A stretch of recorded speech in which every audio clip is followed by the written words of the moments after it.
नमस्कार. वंदनीय दादांना आपण सगळ्यांनी प्रत्यक्ष रूपात बघितलं नसलं तरी दादांचं अस्तित्व आपल्याला आपल्या आयुष्यात जाणवत असतं. प्रत्यक्षपणे आपल्याला हळूवार जो आनंद देत असतो, तो वारा आपल्याला दिसत नसला तरी त्या वाऱ्याची झुळूक आपल्याला जाणवते.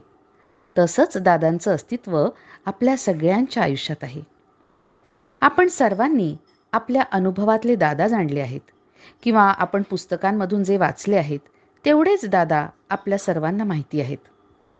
पण कार्याच्या सुरुवातीपासून दादांसोबत जे सेवक होते त्यांनी जेवढं जवळून दादांना बघितलं आहे, त्यांना जो दादांचा सहवास लाभला आहे तो सगळ्यांनाच लाभला असं नाही आणि सगळ्यांना अनुभव पण सारखेच आले असंही नाही.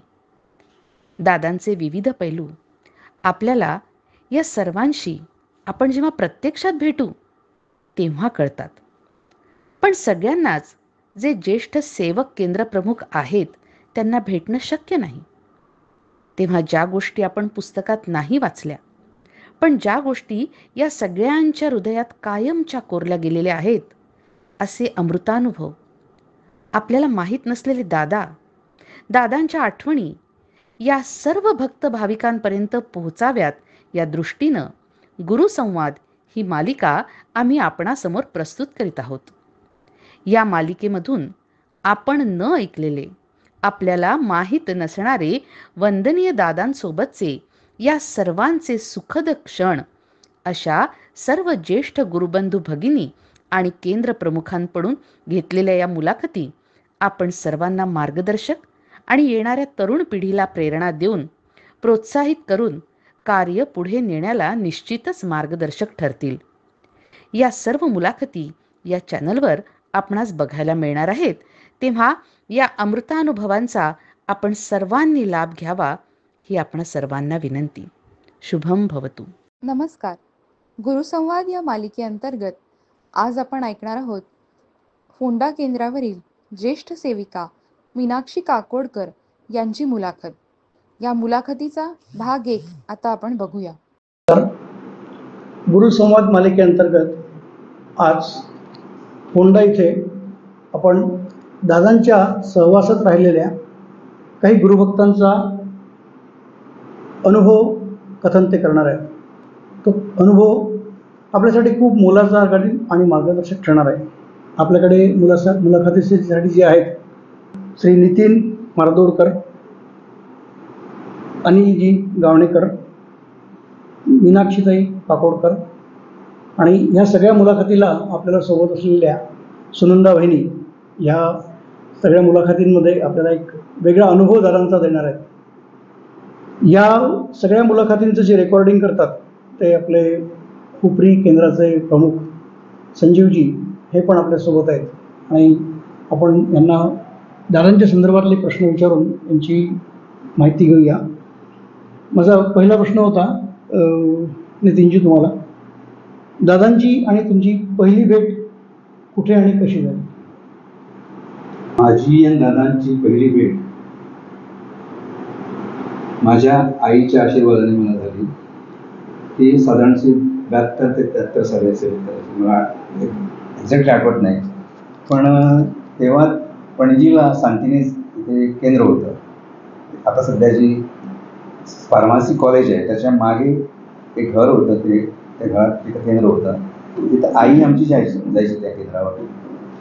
तिला एकदा पणजीला आमची मावशी राहत होती. त्या मावशीने तिला सांगितलं की असं चाललंय की तू ये. आणि ती रेग्युलर जायची. सगळी जी तिथं काय काय घडलं त्याच्यातली ती साक्षीदार आहे माझी आई, आणि ती जायची. पण मी जायचो ना. पण 73 साली मुद्दाम आई मला तिथं 73 बाय फोर्स करून मला तिथं घेऊन गेली केंद्रात. मी जात नव्हतो आणि कोणीच जात नव्हते, ती एकटीच जात होती. आणि पहिल्यांदा मी तिथं एक हवन चालू होतं, म्हणजे आता मला आठवतं की हवनच्या समोर दादा बसले होते. पहिल्यांदा मी दादांना बघितलं आणि तिथं दादाने आईने आधीच सांगितलं असेल माझ्याबद्दल त्यांना, तू काय करतोस विचार मला, मस्ती करतोस? मी कपळ काहीच बोललो नाही, मस्ती करू नकोस. आणि माझ्या हातामध्ये एक सापाची अंगठी होती, साप होता, ती मी मुद्दाम अशी करून उलटी करून असं हात करत होतो, त्याने दिसू नये म्हणून. कारण म्हणजे असे काय विचारू शकता असं मला वाटलं. पण त्यांना ते कळलं की हातात काय घातलंच म्हणाला दादा म्हणाले. तर म्हटलं आता मला माहिती आहे आता तुझ्या सापाची अंगठी आहे, तू बघितलंच काय मालसा देवी माळदोला मालसा देवी आहे त्याच्यात खाली काय आहे ते बघितलं नाही बघितलं काय आहे तर तिथं साप ठेवले सापाचे प्रतिमा सगळे ठेवलेले आहे सगळे साप त्यांच्या पायाशी आहेत आणि तू ते बोटात घालून फिरतोस काढून ते याच्यात टाक म्हणाला. ते होऊन त्याच्यात कधी काढला आणि ती अंगठी काढून मी त्याच्यात टाकली आणि तेवढाच केला आणि झालं म्हणाले आम्ही घरी आलो. पण तरी मी केंद्रावर कधीच जात नव्हतो. पण ती अशी सांगायचं म्हणजे ती सर्वात आधी दादांची भेट आता नंतर मला भेटली मी गेलो केंद्रावर बऱ्यावेळा पण आईना नंतर कोणीच करत नाही असा आईचा प्रश्न झाला घरात. मी एकटाच ती एकटीच करत होती माझा मोठा भाऊ करत नव्हता आईच मी पण तर करत होतो मी लहान होतो आणि त्याला मस्ती असतेच लहानपणी. तर दादाने माझ्या आईने तेव्हा सांगितलं की प्रश्न दादांना विचारला आईने की तो घरात कुणीच नाही करणार तर दादाने सांगितलं की तुझा धाकटा मुलगा करणार आणि हे मला आईने एक दिवस सांगितलं मी करणार नाही मला नाही तूच करणार आहे कारण दादाने मला तसं सांगितलं असताना मला सांगितलं. पण आज मला कळतं की जी अंगठी आता केंद्रात आता सगळं माहिती पडल्यामुळे कळलं की दादाने जी माझी बोटातली अंगठी काढून ते याच्यात टाकली तिथं माझं विमोचन झालं. स्वतः दादाने त्या देहाचं विमोचन केलं. आणि जी तुमची आणि दादांची पहिली भेट दादांची पहिली भेट म्हणजे आमचे गुरुबंधू आणि माझे मित्र अवधूत कामत म्हणून आहेत प्राध्यापक आहेत ते आता रिटायर्ड झाले. तर आमची एक संस्था आहे नाट्य संस्था आणि ते हौशी नाट्य भूमीवर आम्ही स्पर्धेमध्ये वगैरे हे करायचं नाटकं करायचो त्यात मी पण छोट्या मोठ्या भूमिका केल्यात मी. तर आमची तालीम चालू होती एका हॉलमध्ये आणि त्यावेळेला माझी मानसिक स्थिती जरा हे होतं म्हणजे घरामध्ये अनेक अडचणी होत्या आणि काय होतं आणि ते मग मी त्यांच्याशी शेअर करायचो. ते म्हणाले आमचं असं असं एक केंद्र आहे तिकडे साधना चालू असते तर तू तिकडे साधनेला ये असं म्हणून सांगितलं. पण जाण्याचा योग कधी होत नव्हता. त्याच्यानंतर बापू पण त्या संस्थेचे म्हणजे बापू कुर्डे आमचे माझे केंद्र प्रमुख ते पण त्या संस्थेचे मेंबर होते आणि अधूनमधून ते तिकडे येत होते. ते पण माझ्याशी बोला त्यांचा पण परिचय होता बापूशी पण परिचय होता. मग शेवटी असं जाण्याचा योग काही होत नव्हता केंद्रावर जाण्याची इच्छा होती पण योग येत नव्हता.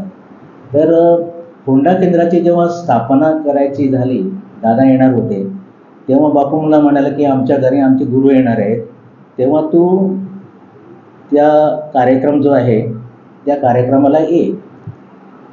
त्याच्याप्रमाणे मी लीव टाकली त्यात नोकरी करत होतो लीव टाकली आणि सकाळी आलो मी. तेव्हा बापू म्युन्सिपाल्टी फोंडा म्युन्सिपाल्टीमध्ये काम करत होते आणि ते म्युन्सिपाल्टीच्या जे चाळ आहे त्याच्यामध्ये ते राहत होते म्युन्सिपाल्टीचे चाळ ते आता ती मोडली आणि ते नवीन बिल्डिंग झाली तिकडे मोठी. तर मी जेव्हा गेलो तेव्हा त्यांचं घर म्हणजे एक छोटंसं हे होतं ते ब्लॉक होता आणि एका खोलीमध्ये दादांचे आणि साईबाबांचे आणि पंत महाराजचे फोटो लावले होते आणि दादा पाठमोरे बसले होते आणि त्या खोलीमध्ये थोडे लोक होते आणि बाहेरचा वरांडा होता त्या वरांड्यामध्ये पण लोक बसले. मला तिकडे जागा मिळाली तिकडे मी बसलो वरांड्यामध्ये आणि दादाने मग नंतर पूजा केली आरती झाली आणि तो दादा पाठमोरे बसल्यावरच एकदम दादांची मूर्ती जी आहे ना एकदम सुबक म्हणजे एक इम्प्रेशन पडण्यासारखं असं वाटत होतं. चेहरा काही बघता आला नाही सुरुवातीला पाठमोरे बसले होते. मग झालं आरती वगैरे झाल्यानंतर दादा आसन घालून समोर बसले आणि सगळे नमस्कार करायला वगैरे केलं म्हणजे जुने भक्त आणि मी तर एकदम नवीनच होतो. मी काय याच्यामध्ये गुरुमार्ग वगैरे याच्याबद्दल काही माहिती नव्हती.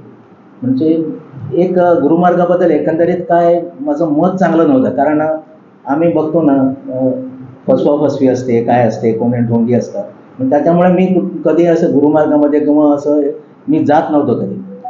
तर सगळे मग दादांना नमस्कार करण्यासाठी गेले आणि मी पण गेलो नमस्कार आणि दादाने त्यावेळेला प्रत्येकाला अक्षता दिल्या होत्या म्हणजे एका पुडीमध्ये त्या अक्षता मला पण मिळाल्या त्यावेळेला आणि ते काय होतं त्याला आमच्या दृष्टीने ते फक्त तांदूळच होते. मग उघडून बघितलं तर फक्त तांदूळ आहे त्यामध्ये. मग ते काय अक्षताचं काय महत्त्व आहे आणि काय ते काही माहीत नव्हतं. आणि दादाने सांगितलं होतं घरी जाऊन ये, तुमच्या घरामध्ये पिंपळा दुसऱ्या दिवशी सकाळी गोळा करा आणि नंतर विसर्जन करा, असं एवढं सांगितलं होतं. दादाने सगळ्यांना सांगितलं होतं. त्याप्रमाणे मी घरी आलो आणि आईला सांगितलं की असं असं दिलेलं आहे, ते काय करू? त्या म्हणाले सांगितलं आहे तर सोड म्हण, ते घरामध्ये शेपलून टाक म्हणाले. आणि त्याच्यामुळं मग ते झालं आणि त्या दुसऱ्या दिवशी गोळा केल्या. आणि नंतर मग पहिल्यांदा मी जेव्हा ते दादांच्या जेव्हा डोकं टेकवलं त्याच वेळेला मला काहीतरी फिलिंग आली त्यावेळेला. आणि नंतर ते आत्ता त्याचा अर्थ कळतो, कारण आता आम्ही केंद्रावर आल्यानंतर ज्या अक्षता शुद्धीकरणाच्या अक्षता देतो त्याच अक्षता होत्या त्या, पण ते दादाने त्यावेळेला त्यांना त्या काही माहीत पण नव्हतं. मग ते झालं आणि परत दादा गेले आणि यांचं कार्य चालू होतं केंद्राचं, पण जाण्याचा योग येत नव्हता. आणि मला ते काय सांगत होते की फक्त साधनेला या, ते त्याच्यामध्ये या मार्गामध्ये काय आहे काय म्हणजे काहीच माहिती नव्हतं, फक्त साधनेला. आणि मला पण हे होतं, इच्छा होती की साधनेला कुठंतरी मन शांत करण्यासाठी काहीतरी साधन पाहिजे, एवढं मला वाटत होतं. मग मी एकदा ठरलं, असे काहीतरी 1-2 महिने गेले असेल ते केंद्र स्थापन झाल्यानंतर. आणि नंतर मग एक दिवस ठरवलं, तो ऑगस्टचा महिना होता. ऑगस्ट महिन्यामध्ये गोव्यामध्ये फार पाऊस असतो, जून जुलै ऑगस्टमध्ये. आणि ती वाट जरा अडचणीची होती, म्हणजे मध्ये एक ओढा होता, त्याच्यामध्ये पाणी पण यायचं, पावसामध्ये जायला पण मिळत होतं. आणि दुसरा रस्ता होता तो दुरून होता. तरी पण मी ते ठरवलं, एक दिवसाने गेलो आणि साधना शिकण्यासाठी. त्यांना बापू मला ओळखत होते, पण माईंचं काय परिचय नव्हता त्यावेळेला. मग माईने बापूंना विचारलं हे कोण आहेत? तर बापूंनी सांगितलं त्यांना की हे साधना शिकण्यासाठी आलेले आहे. मग म्हणाले पाठीमागे बस, आणि ते त्या खोलीमध्ये बसलं, मी वरांड्यामध्ये बसायचो. आणि आम्ही कसं काय साधना करतो ते बघ, एवढं मला सांगितलं. असे 8-10 दिवस गेले. मी येत होतो, पाठीमागे बसत होतो, बघत होतो, आणि नंतर घरी जाऊन मग ऑफिसला जायचं हे माझं. मग ते झाल्यानंतर मग मला आता म्हणाले तुला काही माहिती पडली, नंतर साधनेला बस. आणि मग मी साधना सुरू केली. साधना सुरू आपण केली. पुढच्या याच्यावर मग असं येऊ हो. फक्त परिचय कसा झाला हा हो. हां. मग ते साधना सुरू केल्यानंतर मग जे पुढचं काय होतं ते केलं, ते नंतर येईल उगाच. लांब असताना भाड्यात राहतात. भाड्यात राहताले ती बाई मुका म्हणायला गं, रडतात जमून, रडता काय करतेस तू? केंद्रामध्ये येऊ आमच्या इथे. आम्ही केंद्रावर गेले. केंद्रात ते दिवसा दादा यायला असलं. दादा यायला केंद्रावर म्हणजे आमच्या पुण्या की परवरी? परवरी. हां. परवरी म्हणजे फोंडीची सांगता ना. हांव गेलो केंद्रात, दादा असलो. ती बाई कित्याक गेला अशें म्हणलें. दिवाक दादा विचारलें. म्हणलें भुरग्याक घेवन येयला. तो गुरू होता, शे केलो तो. गुरू. ते उदक पिता, रडटा, दूध पिता, काय रावना. 4 शांती तू केली. कशे गेले पण केंद्रात? तुका कोणी धाडले? ते आमच्या केंद्रान भाड्याक रावताले. कोण? हांव विठ्ठलां. हां. विठ्ठलां भाड्याक रावताले. ती म्हाका ती थंय वयताली. तिणे म्हाका सांगलें ते रडटात जमून, तूं यो केंद्रार, हांव तुका केंद्रार व्हरता. म्हणून म्हाका तुवें केंद्रार येयलें. आणि त्या दिसा दादा येयल्लो हा म्हणूंक लागलो. म्हणजे एकटी शेजारी राहणारी होती, तिने तिला तिथे पाठवलं. दादा येयला आसा, दादाक तुमच्या फुड्यान घेवन चल तेका. म्हणून ते मागीर सगळे लोक गेले, साधना जाले, सगळे लोक गेले. मागीर म्हाका आपण येयलें दादानी, दिवाक दादानी धाडलें. तिला आपय म्हणून. कशाला येयलेस तूं? हांव असो जाता. ओग्गी रावलें. घाबरली.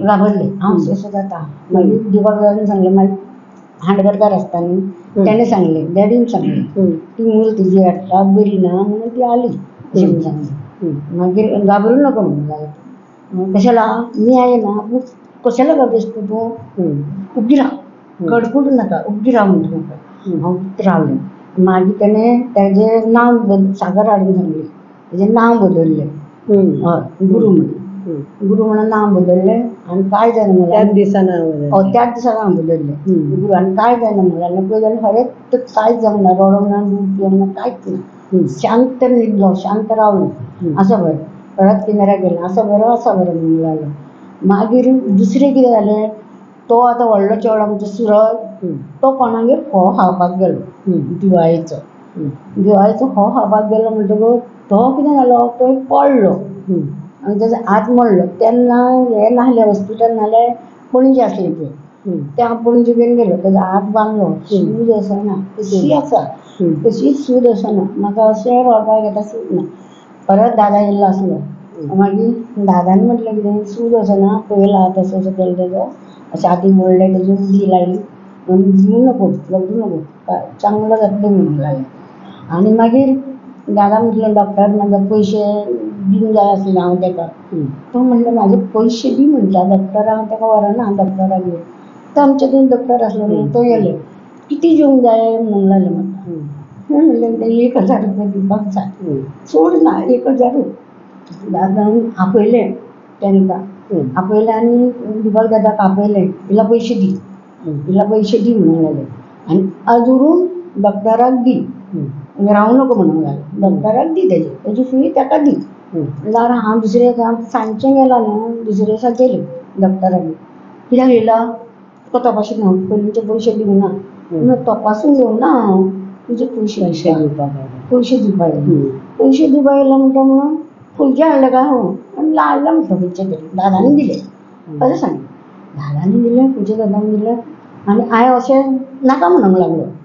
हांवें काडल्यार टेबलार तेजें दवरलें. आनी हांव चलत रावलें, तुजे पयशे तूं घे. आनी हांव फक्त 1000 रुपया दिवपा आसलें. आनी 1000 म्हाका दादानी दिले. तो टेबलार दवरलो आनी चलत गेलें. बरें पावलें, फास्ट चलत चलत फास्ट पावलें. हो गाडी घेवन येयलो. डॉक्टर आले. डॉक्टर आयलो गाडी घेवन. थांबता, इतले नको म्हाका पयशे तुजे, इतले नको म्हाका तुजे पयशे, नाका नको पयशे, नाका नको म्हाका म्हणूंक लागले पयशे. ना ना दादानी दिला म्हाका, तुका दी म्हणून. हांव कशें घेयना, म्हाजे ते अशे पर्स आसले ते पर्शीन घातले. आनी तुका कितले आहा म्हणून 20 रुपयाच आहा म्हटलें. आनी तेच दी म्हणूंक लागले आपल्याक. 20 रुपया दी म्हणूंक लागलो. 20 रुपया दी म्हणूंक लागलो. अरे म्हटलें 20 रुपया दी, 20 रुपया घाल आनी 20 रुपया दिवचे पडटा तुका. पर्शीन म्हाजे तशें चेर घालून घातले आनी गाडी स्टँडान गेलो. नाका नाका म्हणून सांगलें. आता मातशें राव, हांव तांकां मराठीन सांगता. तिची आनी दादांची भेट त्यांची कशी झाली तर, दादा जिथे ते राहत होते, त्या राहत होत्या तिथंच शेजारी जे कोणी त्यांच्या होते ते केंद्रावरती येणारे होते. तर त्यांनी तिला सांगितलं की तू तिथं जा परवरीला म्हणून. तर त्या म्हणाल्या ठीक आहे. आणि त्या लहान मुलाला आपल्या घेऊन आल्या. तेव्हा ते बाळ रडत होतं. दादांकडे गेली, तिथं त्यांचं नाव लगेचच दादांनी बदललं आणि घरी जाऊन होणार सगळं सारखं सांगितलं. आता दुसऱ्या मुलाचा अनुभव तिने तसं सांगितलं की तो कुठेतरी जाऊन पडला होता, हात मोडला होता आणि एका डॉक्टरने, आणि तेव्हा इथे फोंड्यामध्ये काहीच व्यवस्था नव्हती डॉक्टरांची किंवा हॉस्पिटलची. त्याच्यामुळे तिला परत तिथं पणजीला जावं लागलं. आणि तिथे पणजीला गेल्यानंतर डॉक्टरने सांगितलं की पहिले पैसे दे मला आणि नंतर तुझ्यावर उपचार करतो. म्हणून ती मग दादांकडे गेली. तिथे तिने सगळं सांगितलं, असं असं झालं आहे. दादांनी त्या बाळाच्या हातावरती हात वगैरे फिरवला आणि सगळं व्यवस्थित होईल. तर ती म्हणाली आणि डॉक्टरकडे जा म्हणाले. तर ती म्हणाली की माझ्याकडे आता पैसे नाही आहेत डॉक्टरला द्यायला. तर दादा म्हणाले की किती झाले पैसे. तर म्हणाली 1000 झाले, आपल्याकडे तितके पैसे नाहीत, आता आपण परत डॉक्टरकडे काय जाणार नाही. मग दादा म्हणाले की दीपक दादांना की तुम्ही तिला 1000 रुपये द्या, ती डॉक्टरला देऊ दे. आणि ती घेऊन मग ते पैसे देण्यासाठी डॉक्टरकडे गेली. तर डॉक्टर म्हणाले तू अजून मला पैसे दिले नाही आहेस, तर मी तुला कसं बघणार, आता ते पैसे दे. तर ती म्हणाली मी पैसेच द्यायला आले. तिने सगळे दादांनी जेवढे दिले होते ते सगळेच्या सगळे त्यांच्या टेबलावरती ठेवले आणि ती सरळ पुढे आपल्या घरी येण्यासाठी निघाली. तर थोड्या वेळाने बघते मागे तर हा स्कूटर घेऊन ते जे डॉक्टर होते ते हिच्या मागे येत आहेत. ते म्हणाले असं काय झालं. थांब थांब म्हणायला लागले, हे तू टेबलावर पैसे ठेवलेस ते मला नको आहेत, तुझ्याकडे आता पर्समध्ये किती आहे. तर ती म्हणाली माझे फक्त 20 रुपये आहेत, तेवढेच पुरे म्हणायला मला, हे मला पैसे नको. असं म्हणून त्यांनी ती सगळेच्या सगळे त्यांनी दादानी जे दिले पैसे होते तिला ते सगळेच्या सगळे परत केले. मागीर ते पैसे परत केले. पैसे दिवन हांव नाही, हा एक एपिसोड संपू दे. पैसे दिवन हांव किनारा गेली. आनी तांकां सांगलें डॅडी पैसे डॉक्टरांना सांगचे पडले ना घेऊन ना. ते पैसे म्हणले दादानी घेऊन ना दादा तिने डॉक्टरांना घेऊन ना हांव काय करूं नको नको म्हणलें भुरग्यांक मुलांक खावपाक दी मुलांक खावपाक दी म्हणलें की खावपाक दी नाका देडी नाका चुप्प म्हणूंक लागलें चुप्प तूं खावपाक दी मुलांक खावपाक दी आनी मागीर हांव खावपाक ते हाडलें जैन केंद्रार आनी रावलें मागीर म्हाका म्हणलें केन्ना केन्ना केंद्रार यो हांव दादा म्हणूंक लागलें तूं मागीर यो हांव त्या भुरग्यांक सेंटरान वयतालें मागीर कितें दिवले पॉलिश करपाक म्हाका सांगलें दादानीच सांगलें त्याच्याविषयी आपण मागीर बोलूया. तो प्रश्न मागीर येतलो की तुम्ही केंद्राशी कसे कनेक्ट झाले केंद्रार कशी वचपाक ते मागीर उलयतले ते किंवा विचारतले तुका. आता याचा अर्थ असा झाला की डॉक्टरांनी पण आणून दिले आणि यांनी ते परत जाऊन दादांना दिले की आता ते पैसे त्यांनीही घेतले नाही आपण ते परत दादांना नेऊन देऊया म्हणून त्या परत केंद्रावरती जाऊन दादांना म्हणाल्या की त्यांनी माझ्याकडून पैसेच घेतले नाही आणि माझ्याकडे जे काही पैसे होते ते मी 20 रुपये काय होते तेवढेच द्या म्हटलं. तर दादा म्हणाले नाही हे तुला दिले तर तू मुलाबाळांना ते खाण्यासाठी वगैरे खर्च कर. म्हणजे परिस्थिती गरीब असल्या कारणाने प्रत्येक येणाऱ्याला आपल्या समोर प्रत्येक जो कोणी येईल त्याला आपलंसं कसं करणं किंवा त्याला बांधून ठेवणं ह्या कार्याशी हे फार मोलाचं आहे याच्यातून. असेच जसं यांनी सांगितलं काही अनुभव तुमच्याकडे पण काही दादांचे असे अनुभव आहेत? आहेत ना. दादा मला वाटतं सेमिनार चालू होती दादाने घेतली नाही तर आपल्या शिरोड्याला तिथे पण माझी आईच जायची मी कधी जायचो नाही. ते एक सेमिनार कुठला म्हणजे साधारणशी ही गोष्ट 83 सालातली असू शकते 82-83 सालातली. तर आई संध्याकाळचं सत्र संपण्याआधी घरी पाठवलं दादाने घरी जाऊन सांगितलं आणि आई घरी आली. घरी आल्यानंतर सगळं साफसफाई करून एक खुर्ची 2च खुर्च्या घरात एकदम गरीब परिस्थिती होती 2च खुर्च्या घरात होत्या. त्याच्यातल्या 2ही खुर्च्या बाहेर आणून त्यांनी धुवून घेतल्या लाकडाची खुर्च्या व्यवस्थित धुवून घेतल्या आणि तेव्हा सगळं साफसफाई केली. दादा येणार नाही. दादाने त्यांना सांगितलं की तू पुढे जा तयारी कर मी घरी येणार आहे. आणि आई सांग आणि दादाने मी बघितलं होतं दादा म्हणजे मला तेव्हा सुद्धा मी पहिल्यांदा बघितलं तेव्हा मला काय वाटत दादा म्हणजे आम्ही आधी कसं वाटायचं म्हणजे आम्ही बघितलेले साधून जे असे ते भव्या सारे कपडे दाढी वळलेला असं भस्मा वळलेले म्हणजे ते साधू वगैरे असं आम्ही म्हणजे पावर असेल माणूस. दादा तर एकदम सामान्य माणसासारखं फिरत होते ना मला तेवढा काही विश्वास नव्हता. दादा येणार बरं एवढं म्हणतात आणि सांगितल्याबरोबर ते 4:30-5 वाजता दादा आमच्या घरी तुम्हाला आता येताना मी रस्ता तिथनं खाली यावं लागतं बरोबर तिथं गाडी आली थोडं आणि तिथनं गाडी थांबवून साधारणशे 100 मीटर आमच्या घरी चालत यावं लागतं पूर्वीच्या घरात आताच्या घरात नवीन घरात. तर दादा उतरले गाडीतनं दीपक दादा पण गाडीत होती. दीपक दादा गाडी चालवत होते ती ॲम्बॅसेडर गाडी होती त्यांची ती गाडी घेऊन ते ठेवली आणि दादा एकटेच चालत आले आणि दीपक दादा गाडीतून बसले होते आणि कोणतरी गाडीत कोण होते ते मला माहीत नाही. आणि आई त्यांना घेऊन घरी आली आणि ती खुर्ची ठेवली देवाळ्यात ठेवली होती तिथे दादा बसल्यावर असे ते बऱ्याच वेळ असे उभी बस सगळे बसले आम्ही समोर दादांसमोर सगळे माझे 2 बहिणी भाऊ सगळे आम्ही बसले आणि मला तुमच्या शेजारी जर कोणी असेल त्यांना पण बोलवा म्हणलं कोण तुमच्या शेजारी त्यांना पण बोलवा.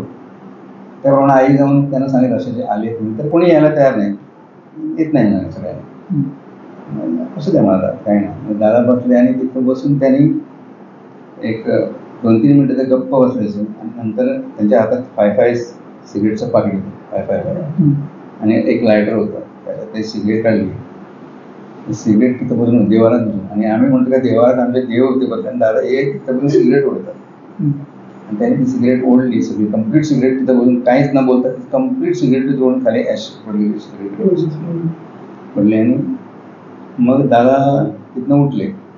आईने व्यवस्थित चहा वगैरे करून ठेवला त्यानंतर दूध नको म्हणाले दादा असं वाटतं मला. तर उठले आणि दादा जे किचन आहे तिथं गेले. त्या किचनमध्ये कशी खिडकी होती त्या खिडकीतनं एक पडलेलं घर होतं ते आधीचं कोणातरी घर होतं. त्या घरामध्ये हे होतं काय ते वास्तूचं हे होतं मोठे होते तर दादाने तिथे सांगितलं की इथं असं कोणातरी घर होतं आणि त्या घरात वास्तूचं स्थान होतं त्या घरात.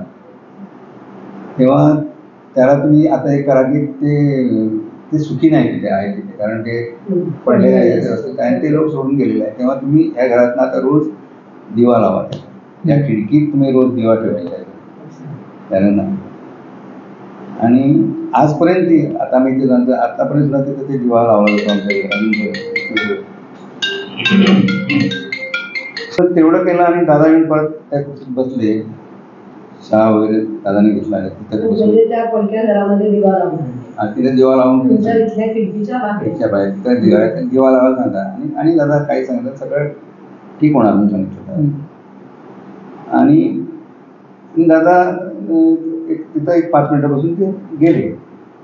पण ते जे घर होतं तेव्हाचं घर आणि आताचं घर याचा जमीन आसमानचा फरक आहे. तिथं वर चढायला एक स्टेप्स आहेत ना, तिथे जस्ट दगड ठेवलेले होते वर यायला, म्हणजे ते हलत पण होते असे. त्याच्यावर सुद्धा दादा आलेले आणि मातीचे सगळे भिंती होत्या मातीच्या आणि खाली शेणाने सारवलेली सगळी जमीन होती आमच्याकडे. तसं घर होतं म्हणजे मातीचं घर आणि ती छोटी छोटी कौलाचं घर असं होतं. आणि एक दार पण होतं घरात, ते पण तुटलेलं होतं, ते पक्क दार पण नव्हतं, असं सगळं होतं. तेव्हा आता ते घर तुम्ही माहिती सगळं इकडे त्या घराचीच नाही तर कम्प्लीट त्या वातावरणाची कायापालट झाली. तुम्ही गेलात ना तर ते वेगळंच. आणि आता नाही झालं ते इमिजिएट, म्हणजे 10 वर्षांनी सगळं भरपूर बदल. म्हणजे दादा तुमच्याकडे आले त्यावेळेला दादानी सगळ्यांना आजूबाजूच्या लोकांना बोलवलं आणि कोणी जरी आले त्यांना आज त्या तिथल्या त्यांच्या नशिबात नव्हतं त्यांच्या तिथल्या फक्त उपस्थितीने आणि त्यांच्या कृपाशीर्वादाने आज दिसतो आपल्याला. आणि ती जी राग पडली होती ना ती मला वाटायचं की बंद केलं मी नाही.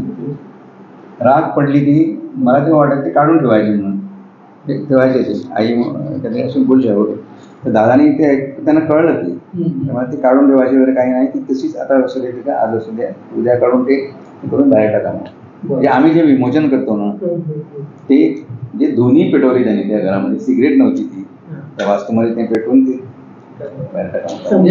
सिगरेट पिण्यातून सुद्धा ते विमोचनच होतं. सिगरेटची राख ती त्या वास्तूचं विमोचन होतं. आणि त्यांना असं त्यावेळेला वाटलं की हे साधू घरी आलेत आणि आमच्या देवासमोर बसून सिगरेट. पण या गोष्टी आता कळतात ना, आम्हाला माहित नव्हतं काही. पण ते त्यांनी केलं काय केलं तर त्यांनी त्या वास्तूची शुद्धता केली, धुनी पेटवली बाबाने किती असं एक अनुभव. धुनी पेटवली आणि कायमचा एक दिवा तो दिवा अजून प्रकाशमय. तुमच्याकडे असंच काही अनुभव आहे दादाच्या बाबतीतला की? हो, मग मगाशी सांगितल्याप्रमाणे मी मग नियमितपणे साधनेला जायला लागलो. हळूहळू मार्गाची ओळख व्हायला लागली. त्यावेळेला असं लिखित काही पुस्तकं वगैरे नव्हती. मग मी माझ्याकडे काही टिपणं वगैरे केलेलं असतं ते याच्या सेमिनारच्या वया वगैरे लिहिलेल्या असतात ते मला वाचायला द्यायचे आणि ते वाच म्हणायचे काय याचं तुला कळेल याच्यामध्ये. गुरुप्रसादचं पण प्रकाशन झालेलं नव्हतं त्यावेळेला. मग ते वाचायचो मी, पण ती घरी न्यायला देत नव्हती मला. इकडे बसून काय देवाचा तुम्हाला लिहून घ्यायचं असेल तर इकडेच बसून करा, घरी व्हायला जायचं नसतं. आणि असंच मग बोलता बोलता मग मी आमच्या घरी पुष्कळ अडचणी होत्या. म्हणजे माझी मोठी मुलगी ती वारंवार आजारी पडायची. मग एकदा असे दादा परवरीला आले होते तेव्हा माईनं मला सांगितलं की असे दादा आलेले आहेत, तू आमच्याबरोबर ये आणि तुझी जी काही डिफिकल्टी आहे ते दादांना सांग म्हणाले. मग त्याप्रमाणे मी माई बापूंबरोबर गेलो मी परवरीला. तेव्हा दादांना मी सांगितलं की असं असं आहे की माझी मुलगी वरचेवर आजारी पडते आणि काय तर डॉक्टरकडे गेले की 2 दिवसात बरी होते, परत हे होते, असं ते चालायचं. मग दादाने पहिला प्रश्न केला, याचं नाव कोणी ठेवलं आहे? तर मी म्हटलं आमच्या आईने ठेवलं आहे. तर ते नाव बदलायला पाहिजे म्हणाले आणि त्यांना सगळ्यांना घेऊन ये म्हणाले केंद्रावर. दादांचा मुक्काम होता परवरीला. मग त्यांना सगळ्यांना घेऊन ये म्हणाले. मग मी त्याप्रमाणे गेलो मी आणि दादाने मग तिचं आपल्या मांडीवर घेतलं, साखर तोंडात घातले आणि दादाने तिचं नाव बदललं. ते केल्यानंतर मग ते हळूहळू तिचं जे वारंवार आजारी पडायचं काय होतं ते सगळं बंद झालं. म्हणजे ते हे करत.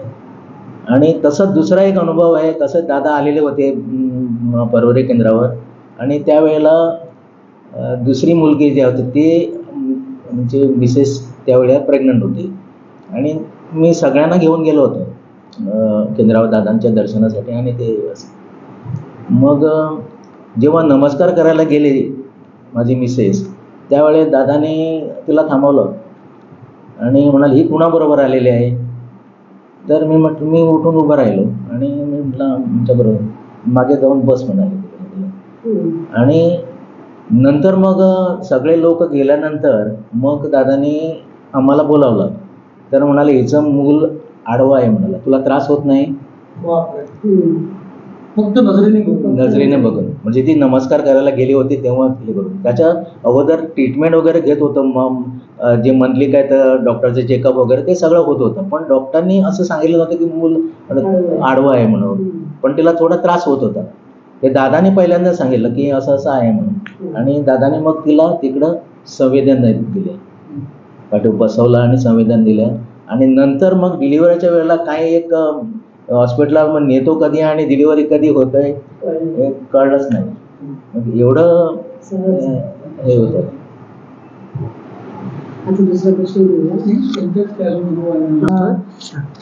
हा मुलगी दादाने सांगले ना म्हाका साधना घेवन परवरी म्हाका न्ही हांसून ना कपडो घेताले हांसून ना म्हटलें कितें करतले. हांव दारार वचून बसतालें. सगळे लोक भितर बसताले. दारा सांगून दारा हात वचून बसताले फुवाला घालून हांसून ना न्ही. दादा पळयतालो पण दादा पळयतालो सोय आसता काय म्हणून. इथे ये इथे ये आणि म्हाका बाजूला राव तिला जागा दिया. थंय बसयताले मद्दी बसयले आणि कपडो घालून बसताले. मागीर दिवक दादार हांसून हाडूंक लागले. हांसून हाड म्हणूंक लागले. बरी आहा म्हणूंक लागले. भितर आपली सुटकेशीन आसन आसा ते हाडून तिला दी. म्हाका दिलें हाडून. दादांचें न्हू म्हाका घाब दिता. हांव घालपाकूच भंय दिसता. दादांच्या आसनार हांव कितें बसतलें. दादानी दिला तें बस बस खाली कशें बसता बस तिथे करता. घातलें पांयगोलान बसलें. दोळे मिटून राव म्हणूंक लागलें. काय म्हणू नको. तू दोळे मिटून राव. तू म्हणूच नाका. दोळे बंद करून राव. हात धर अशें आनी दोळे बंद करून राव. तशेंच दोळे बंद करून रोज दोळे बंद करून साधनांक यो. रोज आमी साधनांक यो. मागीर काय बरें ना तुजें येयलें जाल्यार दादा आनी वयनीक आपयली. तिला च्याव दी. तिला च्याव दी. तुका बरी जायना म्हाका च्याव दी. च्याव दिलो हांव. च्याव आतां वयनी च्याव नाका म्हणून गेलें. दादानी सांगलें न्हू हो डॅडी थंय पावलो त्या दुकान आसा थंय. तुका आपयला म्हणला दादानी. परत आतां कितें आपयला अशें म्हणून हांव परत गेलें. च्याव पिवंक आपयला म्हणून लागलें. च्याव पिवंक आपयला म्हणून हांव च्याव मागीर आतां म्हाका तरी आतां पळय शिरो दिलो च्याव दी. हय हांव खरें सांगना म्हाका ती आतां तेन्ना आमकां चमचो बीन गायला न्ही. कशें खातलें. आतां हांव तें कशें खातलें. कांटो तो दिला आनी एक चमचो दिला आनी शिरो दिला आनी च्याव दिला. आतां काट्यान हांव तें कशें खातलें. आनी सगळें आसा आतां सगळे बसला आनी म्हाका आपयला. आतां तेंच्या मदें हांव एकलें कशें खातलें. हांवें कितें केलें अशें अशें काडलें आनी अशें सकयल दवरलें. परत वयनीन पळयलें सकयल कशाला दवरलें हातीन हातीन आमचे हांगा बाथरूम आसा. तुका चमच्यान हांव तुका बाथरूमाक तितून गय. मागीर हांवें ल्हव ल्हव करून हातीन सोंपोवंक जाय म्हणूंक लागलें. भायर दवरपाक येना न्ही म्हाका सामकें त्रास कशें जाले. मागीर आतां हांव बसलें आनी परत मागीर च्या पिवंक लागलें. च्या म्हणजे सारकी पिली पूण म्हाका तें खावपाक येयना. मागीर वयनी म्हणूंक लागलें आसूं तुका नाका न्हू अशें हातीन आहा आनी सवका टाकूं नको थंय दवर. मागीर काडलें आनी जशें हांव थंय दवरलें आनी हात धुवपाक गेलें. आनी तुका कितें जाता मागीर तिका दादान सांगलें तिला मुला खावपाक हाडून दी. दादानी सांगलें वयनीक भुरग्यांक. दादानी शेव हाडलो चिकरी हाडली हें हाडलें लाडू हाडले शंकरपाळी हाडली सगळे केक केक केक खाणे केक आणले. खावपाक म्हाका दिले दिले आनी आतां ती दिवले पॉलिश करपाक तेचो वचूंक ना कित्याक म्हाका दादान आपयल्लें नासलें न्हू म्हणून हांव तेचो दिवले पॉलिश करूंक वचूंक ना. मागीर हांव दुसरे दिसा दिवले पॉलिश करून येयलें. दादा कडेन खावपाक मागता म्हणूंक लागली म्हाका. दादा कडेन खावपाक मागता म्हणून आयल्या काय? म्हणून तूं येता तूं केंद्रार खावपाक मागूंक आमी केन्ना दादा कडेन खावपाक मागोंक ना अशें म्हणूंक लागलें. म्हाका आनी परत सांगते मी सांगते. परत म्हाका रडपाक येयलें. हांव दादा कडेन खावपाक मागूंक ना दादानी दिला ती हांव गेल्ली म्हाका तेणी चाव दिली आपूण हाडलें आनी चाव दिली. हांवें म्हणलें हांव खावपाक हाडूंक ना हांवें मागूंकच ना अशें म्हणलें. मागीर तुमकां जाय तुमी घ्या तुमकां दिता हांव तुमकां म्हाका एकल्याक नाका तुमकांय दिता. आमकां दी म्हणूंक लागलें.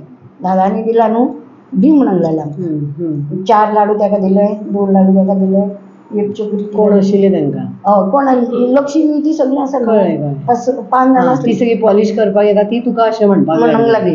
मग तांकां आयिल्ले तेंकांय दिले. ते दादांक कळ्ळे कशें कळ्ळें तर वाटेक दिल्ले. हय वाटेक मी सगळं सांगते त्याचं वाटेक हय वाटेक दिल्ले ते केंद्रामदी ना वाटेक चलतना दिले. चलतना म्हाका ती तापयली मग चलतना हांवें तांकां सगळ्यांक दिले. ते दादांक कळ्ळे. दादांक कळ्ळें म्हणल्यार रोज दादा येत ना न्हू परवरी आसा रोज येना आसा आमी सगळे आतां आसा. एक दीस दादा येयलो. दादा येयलो एका म्हयन्यान येतालो तो. दादा येयलो आनी ते बाईक आपयला म्हणून सांग म्हणूंक लागली म्हाका. आनी तुका खावपाक दिले कुठे ते कुठे आहे कोणाक दिले कोणाक दिले आतां कितें सांगू कितें सांगू तुमी तापयला तेंचें नांव सांगतलें ती म्हणटलें आपलें नांव सांगलें अशी म्हणटली. तर रावलें दादा हांवें दिसता ते एक काडून दिले खावपाक म्हणून. तुका कोणी दी सांगलेलें तुका लोकांक दिवपाक दिला कोणी दी सांगलें तुका. हांवें दिलो ना ते दुसऱ्याक दिवप ना तुवें कित्याक तांकां दिलें. आनी म्हाका दिसलें रडून दिलें हांव ओग्गी रावलें जाप धरून ना. मागीर हांव ओग्गी रावलें. हांवें आतां दिवले पॉलिश करपाक हाडलें न्हू. आता इतलें आमी मराठीन सांगुया पयलीं सगळ्या पर्यंत. परिस्थिती खूप गरिबी घरामध्ये मुलं खाणारी त्यांची परिस्थिती खूप गरीब घराची आणि घरामध्ये छोटी छोटी मुलं होती. तर दादांनी बोलवलं म्हटल्यानंतर साधनेला एक दिवस गेल्या होत्या त्या. तर खूप गर्दी होती म्हटल्यानंतर त्या नेहमीच मागेच राहायच्या. पुढे काय त्यांचं जायचं नाही असं त्यांचं हे होतं. त्याच्यामुळे मागे थांबायच्या आणि बसायला काही नाही कारण आसन वगैरे त्यांच्याकडे नाही. मग कुठला तरी कपडा किंवा मग तसंच बसायचं आणि ते नाही म्हणून मग सगळ्यांच्या मागे राहायचं आणि तिथे वरांड्यात किंवा त्याच्या बाहेर बसायचं. तर दादा बसलेले होते साधनेला सगळे बसलेले असताना दादांनी मागे बघितलं आणि म्हणाले कोण बाहेर बसलेत बघा तिला आत बोलवलं म्हणून सांगा. आत बोलवलं जागा केली आपल्या तिथं आणि दीपक दादांना सांगितलं की त्यांना तिला आसन आणून द्या. आसनावरती आसन घातलं. ती म्हणाली दादांनी आपल्याला आसन घालायला सांगितलंय कसं बसायचं त्याच्यावरती असं एक मनामध्ये तिच्या दाटून आलं की कसं बसायचं त्याच्यावरती. ती म्हणाली कसं बसू मी बस म्हणायला लागले. तुला येत नाही आहे ना मग तू काही म्हणू नको फक्त शांतपणे डोळे बंद कर आणि त्या आम्ही जसं बसलोय त्या स्थितीमध्ये तू बस फक्त डोळे बंद कर काही म्हणू नको. त्याच्यानंतर साधना वगैरे झाल्यानंतर सगळेजण निघाले. त्याच्यानंतर त्यांनी वहिनींना हाक मारली आणि दादांनी आणि सांगितलं की तिला आतमध्ये चहा द्यायला सांगितलं. चहा आणि शिरा होता म्हणायला लागले. तर वहिनींनी चहा आणि शिरा इतरांबरोबर त्यांनाही दिला. त्याच्यात चमचा होता. त्या म्हणाले आम्हाला चमच्या काट्याने खायची सवय नाही. हातात तो चहा धरायचा कसा तो शिरा धरायचा कसा आणि तो आता त्या चमच्याने खायचा कसा. तिच्यावरती मोठं ते संकट की माझ्यासमोर इतकी मोठी माणसं बसली आहेत. कारण दादांबरोबर त्यावेळेला सगळे जे भक्तभाविक होते ते कार्यार्थ जोडून घेतलेले होते आणि त्याच्यामध्ये हिला हे सगळं मग तिला ते खूप असं फिलिंग झालं की यांच्यासमोर मी कसं खायचं सगळ्यांच्यासमोर. म्हणून तिने हळूच तो शिरा काढला आणि खाली गेला. तितक्यात त्या वहिनीने बघितलं. म्हणाले असं करू नको तू, तू हाताने खा आणि नंतर मग दादानी वहिनीला सांगितलं की हिला याच्यापुढे खायला द्यायचं घरी न्यायला सगळ्यांना. त्या म्हणजे तुम्ही तिला हां मग डॅडीनी जाऊन तिथं आणले सगळे खावपाक. सगळं काय होतं त्याच्यामध्ये चकली होती, सगळं जे काही मुलांसाठी लागतं ते सगळं शंकरपाळी वगैरे सगळं दिलं. डॅडी घेऊन आले, मग तिला घेतलं. मग म्हणाले उद्यापासून आता पॉलिश करायला यायचं दिला इथे. चालेल म्हणाले. मग ते पॉलिश करणाऱ्या ज्या गुरु भगिनी यायच्या त्या तिला म्हणायला लागल्या की तुला चहा आणि तुला चहा मिळतो आणि खायला मिळतं म्हणून तू येतेस का इथे आमच्याबरोबर. तर ती म्हणाली तिला खूप रडायला आलं की माझी परिस्थिती गरीब आहे पण मला काही मिळतंय म्हणून मी इथे पोचत नाही. मी काय कशामुळे पोचते ते मला नाही माहीत नाही मला. आणि तिला ते गुरु आहेत सद्गुरू आहेत हे काही नाही, फक्त एक ओढ की ह्या व्यक्तीच्या दर्शनाने म्हणा, या व्यक्तीच्या कृपादृष्टीने म्हणा किंवा त्यांच्या सहवासानामुळे आपलं संपूर्ण जीवन पुढे उद्धारून जाणार आहे, हा कदाचित त्या आत्म्याचा एक संकेत असेल.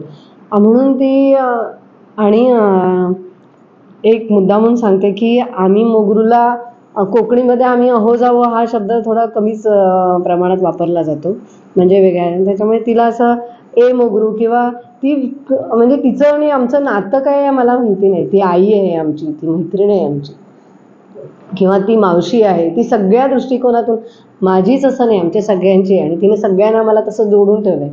त्याच्यामुळे बऱ्याचशा वेळेला मी तिच्याशी बोलताना मला तीच असं येईल, म्हणजे त्या खूप वयाने मोठ्या आणि अनुभवाने मोठ्या असल्या तरी पण. तर तिला त्या सगळ्या जणी ज्या ब्युटी पॉलिश करायला येणार होत्या त्या म्हणाल्या की तुला इथं खायला प्यायला मिळतं म्हणून तू येतेस का. तर ती म्हणाली नाही बघा माझ्या बॅगेत आहे, तुम्हालाही मी देते कारण तो प्रसाद आहे त्यांनी दिलेला.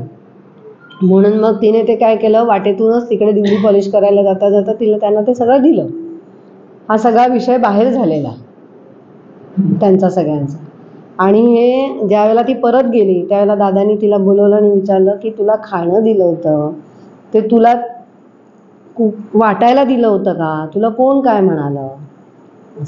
असा तो प्रवास झाला. म्हणजे तिथपर्यंत ते पोचलं की अशा पद्धतीने त्यांचा मग प्रवास त्यांच्यावरचा सुरू झाला.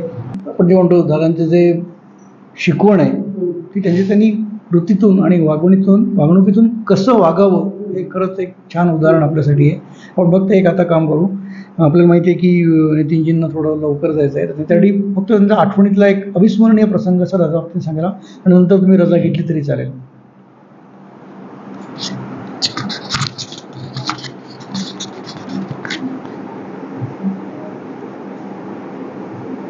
प्रसंग भरपूर आहेत. जिथं जिथं मी जातो कुठल्या कार्यक्रमात कुठेतरी प्रत्येकडे लिडरशिपच मला प्राप्त होते. की असं कधीच झालं नाही की मी कुठेतरी गेलो जिथं मी कोणी मला बोलावलं नसतं काही कार्यक्रम तिथं होतंच, पण सहज बघायला सुद्धा गेल्यानंतर कोणीतरी माझं नावाचा उल्लेख करून मला तिथं अमुक माणूस इथे उपस्थित आहे असं म्हणेल किंवा स्टेजवरती घेऊन जाईल. म्हणजे गेल्या जागी लिडरशिप मिळते हे मी बऱ्याच वेळा बघितलं आणि हा दादांचाच आशीर्वाद आहे असं मी मानतो. असं एकदा नाही तर बऱ्याच वेळा झालं. म्हणजे जे ओळखीचे म्हणून लोक नाही तर कोणीतरी ओळखीचे असा माणूस तिथे बोलले त्याला बोलवायचं तसं. म्हणजे लोक मानाने एक वागवतात सगळीकडे, हा दादांचाच आशीर्वाद आहे असं मी मानतो. आता किस्से भरपूर आहेत पण एक महत्त्वाचा आणि मोठा किस्सा माझ्या आयुष्यात घडलेला मी सांगतो. मला 2010ची गोष्ट आहे. मला उगीच वाटायचं की आता सगळे लोक ऑफिसमध्ये आम्ही बसणारे अशी बोलणी होतात तर सगळे लोक हे करून घेतात काय बॉडी चेकअप फुल बॉडी चेकअप वगैरे करून घेतात. वय झालं की ते करायचं. मी एक म्हणलं मी बेळगावला जाऊन अमुक वर्ष सगळ्यांचं चालायचं. मी पण विचार करत होतो की असंच बेळगावला KLEमध्ये जाऊन एक ग्रुपमध्ये जाऊन सगळ्यांनी ते करायचं असं माझ्या विचार होता. तेवढ्यात माझ्या ओळखीचा एक इंजिनियर आमच्या ऑफिसमध्ये काम करायचा, पण तो फोंड्याला नाही आहे, तो पणजीचा होता. तो एक दिवस संध्याकाळी माझ्या घरी आला असा 7 वाजता होता आणि मला अशी एक स्कीम आहे त्याच्यामध्ये फुल बॉडी चेकअप तिथे गोव्यामध्येच होतं. हेल्थ काहीतरी हेल्थ प्लस म्हणून काहीतरी ते स्कीम आली होती, फेमस आहे तसं ते. आणि त्याने ती स्कीम मला सगळी सांगून टाकली. पण मला इंटरेस्ट आला कशासाठी आता हा हेल्थ चेकसाठी मला जे करायचं आहे ना ते मला करायचं म्हणून मी हां पण म्हटलं. पण त्याने पुढचं मला सांगितलं की हे केल्यानंतर तुम्ही तेवढ्यावर राहत नाही, तुम्ही 4 मेंबर करायचे, तुझे पैसे वसूल होतात, प्लस तुम्हाला फॉरेन टूर होतो, तुम्ही जर अमके माणसं केले. म्हटलं बाबा हे मी सगळं काही करणार नाही, लोकांपर्यंत जायचं माझं माझं मला मी केलं म्हणून लोकांना सांगून पैसे जमायचं मी काम करणार नाही. आता चेकअप मी करणार, त्यासाठी 7-8 हजार रुपये काहीतरी भरायचे होते. आणि नेमकेच त्या दिवशी असे घडलं होतं की मला कसं तरी एरियर्सचे पैसे 20,000 रुपये पैसे मिळाले होते त्याच दिवशी. आणि माझ्या घरी 20,000 माझ्या कपाडामध्ये आणून ठेवले, संध्याकाळी मी आणून ठेवले होते, पैसे आहेत माझ्याकडे. म्हणून मी त्याला म्हटलं करतो म्हणाले स्कीम, मी ते केलं ते. आणि पैसे पण म्हणत आता पैसे नंतर दिले तर चालेल तुम्हाला, मी म्हटलं आहेत पैसे, तू घेऊन जा म्हटलं. आणि एक महिने साधारणशी गोष्ट ऑक्टोबर महिन्यातली होती. आणि 4 दिवसात मला त्यांचं एक मेसेज आला की तुझं डिसेंबरमध्ये स्टुडंट हॉस्पिटल इथं आपल्या केंद्राच्या ऑपोजिट ते एक मोठं हॉस्पिटल आहे, मोठं, तिथं सगळं चेकिंग होतं. आपल्या परवरी आहे ना, परवरीला आपलं शक्तीपीठ आहे तिथंच. तर तिथं तुझं अमक्या दिवशी आहे, तू सकाळी काही न खाता तिथं जायचं, सकाळी 7 वाजता तिथं पोहोचायचं, दिवसभर तुझी फुल चेकअप, बॉडी चेकअप असेल. आणि मी गेलो, सगळं दिवसभर चेकिंग झालं. बरेच माझ्यावर आणखी पण आमचे एक ग्रुपच होता, तो 10-12 लोक होते आणि सगळ्यांचं चेकअप होतं. आणि चेकअप झाल्यानंतर संध्याकाळी मग त्यांचं ते काउन्सिलिंग असतं, एक त्याला नेऊन. तर मला बोलावलं आणि म्हणाला की तुझ्या किडनीच्या खाली काहीतरी वाढतं म्हणाला, काहीतरी वाढतं आहे आणि ते आता प्रायमरी स्टेजला आहे, तुला काही दुखतं का? मला काही त्रास होतो, मला कसला त्रास होत नाही म्हणाला. आणि ते काढावं लागेल, ते काढल्याशिवाय ते उपयोग नाही, ते दिवसेंदिवस वाढत जाईल आणि त्याचं काहीतरी वेगळंच होऊ शकतं असं मला सांगितलं. तेव्हा तू पाहिजे तर आम्ही इथं करू शकतो किंवा तू कुठेही घेऊन. आणि मस्तपैकी रिपोर्टचं त्याने फाईलच मला दिली होती, एक छान रिपोर्टाची फाईल होती, कंप्लीट रिपोर्ट, बॉडी रिपोर्ट. तर ती मी माझ्या ओळखीचे युरोलॉजीचे डॉक्टर गोवा मेडिकल कॉलेज, मी आमच्याच चांगल्यापैकी परिचयातले डॉक्टर होते, ते युरोलॉजी डिपार्टमेंटचे हेड होते. आणि ते स्वतः ते मिरची गावात त्यांचं स्वतःची एक काउन्सिलिंग होतं, तिथं म्हणजे घरी ते संध्याकाळी वगैरे तपासायचे. तर मी त्यांना जाऊन दाखवायचं मी ठरवलं आधी मेडिकलमध्ये जाण्याच्या आधी. आणि ठरल्याप्रमाणे मी संध्याकाळी त्यांच्या घरी गेलो आणि ते बघितलं, ते माझ्या ओळखीचे होते. त्याने मला आत बोलावलं आणि काय झालं तर असे रिपोर्ट मी त्यांना दाखवलं आणि त्याला असं आहे. तो ते रिपोर्ट बघून एकदम तो मला हे कशी काय रिपोर्ट कोणी केले आणि का केले रिपोर्ट तू सगळे? म्हटलं असं असं होतं त्याच्यामुळे केलं, सहज मी केलं आहे. म्हटलं तुला काही त्रास होतो का? मला काही नाही म्हटलं, मला काही कसला त्रास होत नाही. पण मला त्यांनी आता सध्या त्याने सांगितलं की मी तिथे हेड नाही आहे, तर दुसरा डॉक्टर आहे याचा. ते त्याच दिवसात काहीतरी बदली होत झाले. तेव्हा त्याने एक पेपर घेतला आणि त्याच्यावर मला लिहून दिलं की अमुक त्या डॉक्टरला जाऊन उद्याच जाऊन भेट, वेळ करू नको. त्याप्रमाणे दुसऱ्या दिवशी मी जाऊन भेटलो त्यांना. पण त्यांनी पण रिपोर्ट बघून ते पण चार्ज झाले, असे रिपोर्ट मस्तपैकी रिपोर्ट तयार केले म्हणून. पण मला ह्या रिपोर्टवरती राहून आम्ही ते काही करू शकत नाही. ते परत त्याने मला बरोबर 8-10 दिवस मध्ये रिपोर्ट केले, 15 दिवस लागले सगळं करायला, ते कम्प्लीट फुल रिपोर्ट केले त्याने परत. आणि त्यांनी पण ते सांगितलं ते तुला ऑपरेशन करावं लागेल, ते काढावं लागेल. आणि मग ते डिसेंबर महिन्यात ते ऑपरेशन ठरलं त्यांचं. 31 डिसेंबरला मला तारीख दिली त्याने ऑपरेशनची. आता मी 31 डिसेंबर मला तारीख आवडली नाही, मग त्यांना 31 म्हणजे मी म्हटलं आता एक 31 डिसेंबर करून मी येतो, जानेवारीमध्ये करूया म्हणाला. आणि त्याने ऑपरेशन केलं आणि खरं ते तोपर्यंत ते आणि मोठं झालं होतं, वाढलं होतं, ते वाढत दिवसेंदिवस ते वाढत होतं. आणि ते काढल्यानंतर ते काढून टाकलं त्यांनी सगळं क्लीन करून. मोठं ऑपरेशन झालं होतं, इथनं इथपर्यंत कापलं होतं इथं, आणि ते काढून टाकलं त्यांनी. आणि आजपर्यंत मला त्याचा काही परत त्रास नाही आणि तेव्हा पण मला त्रास नव्हता आणि सगळं व्यवस्थित झालं. की काय याला तुम्ही काय म्हणू शकता, त्यांचीच कृपा आहे, एवढं सांगेल. म्हणजे एवढं जीवावरचं संकट येईल तुम्हाला ते जाणवलं सुद्धा नाही, माहीतच नाही मला.